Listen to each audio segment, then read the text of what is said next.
पदार्थ की तीन अवस्थाओं को आपने पढ़ लिया होगा, ठोस, द्रव और गैस। पदार्थ अपनी अवस्था को बदल सकते हैं। 1.4 में देखिए, कक्षा 9 के विद्यार्थियों के लिए है। कक्षा 9 के विद्यार्थी अपनी साइंस के बुक को फर्स्ट चैप्टर जो पढ़ाया जा रहा है उसमें 1.4 को देखें। क्या पदार्थ अपनी अवस्था को बदल सकता है? तो पदार्थ अपनी अवस्था को बदलता है। क्यों बदलता है? जब आप इसमें जाएंगे, तापमान परिवर्तन का प्रभाव, टेम्परेचर बदलता है। फ्रिज में आप रखेंगे तो बर्फ़ हो जाता है, फिर फ्रिज से बाहर निकालते हैं तो बर्फ़ पिघलकर पानी बन जाता है। ऐसा इसलिए होता है क्योंकि आप देखें, ठोस के तापमान को बढ़ाने पर उसके कणों की गतिज ऊर्जा बढ़ जाती है, कण भागने लगते हैं, यानी आकर्षण बल कम हो जाता है और कण अपने निश्चित स्थान को छोड़कर स्वतंत्र हो जाते हैं। इसीलिए जब आप बर्फ़ को फ्रिज से निकालते हैं तो धीरे धीरे वो गल जाती है। न्यूनतम तापमान पर ठोस पिघलकर जब द्रव बन जाता है तब उसे गलनांक कहते हैं।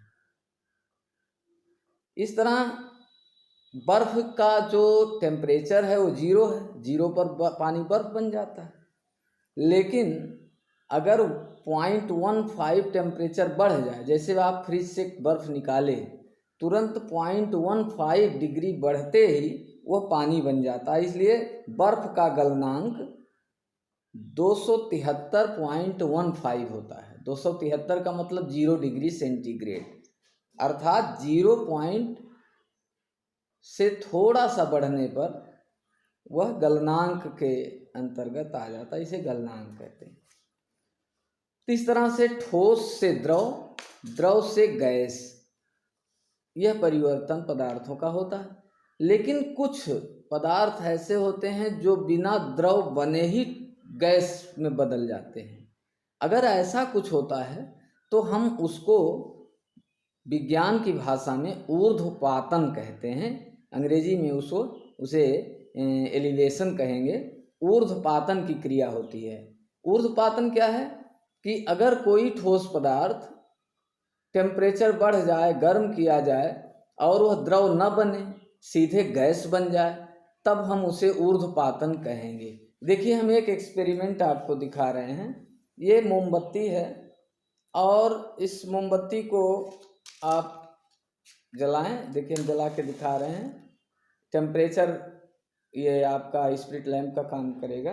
वैसे आपके प्रयोग में अमोनियम क्लोराइड और कपूर दोनों के लिए बताया गया है, बीकर भी बताया गया, वो बड़ा प्रयोग है। लेकिन छोटे से प्रयोग से आप घर में इसको सिद्ध कर सकते हैं। देखिए, हम डिब्बी से थोड़ा सा कपूर निकाल रहे हैं ये, और इस कपूर को, ये कपूर है, कपूर को आपने चम्मच में या किसी बर्तन में रखा है, कपूर दिख रहा है, और इसको आप कपूर को गर्म करेंगे। ऐसे धीरे धीरे देखिएगा, जब टेम्परेचर चम्मच का बढ़ेगा तो वह आगे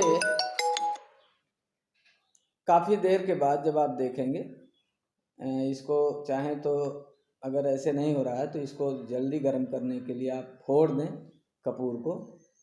इसमें देखेंगे तो धीरे धीरे, ये देखिए, अगर दिख रहा हो तो इसमें गैस निकल रही है। देखिए, आपके प्रयोग में सिद्ध हो रहा है। और इसमें कोई पदार्थ नहीं नीचे बैठ रहा है, कोई नहीं, द्रव में बदले बिना ही यह गैस में परिवर्तित हो जा रहा है। तो इस तरह से यह ऊर्ध्वपातन की क्रिया है। ज़्यादा टेम्परेचर बढ़ेगा, अगर आप इसको जो एक्सपेरिमेंट दिया है उसके द्वारा करेंगे तो उसमें ये जलेगा नहीं, क्योंकि ये डायरेक्ट हीट के पास में है तो कपूर जल जा रहा है। लेकिन जब आप बीकर के ऊपर रख करके और रुई लगाया गया है देखेंगे तो धीरे धीरे उसमें गैस जाती हुई दिख रही। देखिए, जब आप बहुत ज़्यादा टेम्परेचर उसके पास ना करें, ज़्यादा टेम्परेचर में वो जलने लगता है। तो यह इतना रखिए कि ये कपूर आपको जलता हुआ दिखाई दे। चम्मच से कपूर खत्म हो रहा है और अपने आप ये गैसीय अवस्था में बदलता जा रहा है।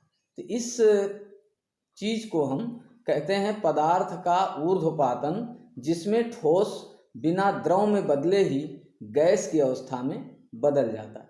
तो इस तरह से कक्षा 9 के विद्यार्थियों को हम बताना चाहेंगे कि वह अपना ये दो चीज़ तैयार कर लें कि गलनांक क्या है और ऊर्ध्वपातन क्या है। यह आपका चैप्टर लगभग समाप्त हो गया है और वाष्पीकरण अंत में है।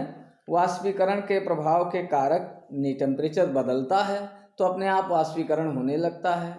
जल है, अगर आप थोड़ी देर रख देते हैं तो कम होता जाता है, कपड़ा सूखता जाता है। तो इसका मतलब वाष्पीकरण अपने आप होता है, यह टेम्परेचर के घटने और बढ़ने से। इसीलिए बरसात में जब आप कपड़ा फैलाते हैं तो जल्दी नहीं सूखता, लेकिन आजकल अगर गर्मियों में फैलाते हैं तो जल्दी सूख जाता, छाए में भी सूख जाता।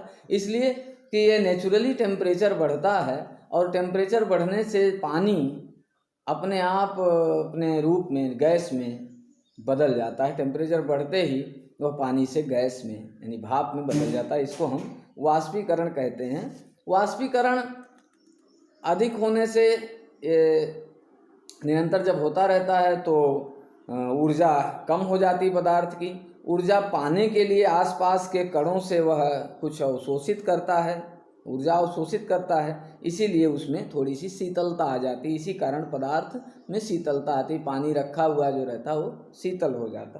तो इस तरह से पूरा चैप्टर आपका आज लगभग कंप्लीट हो गया। घर पर पूरा पाठ पढ़िएगा और हम इसको कल या आगे वाले टर्म पर एक्सरसाइज करा देंगे।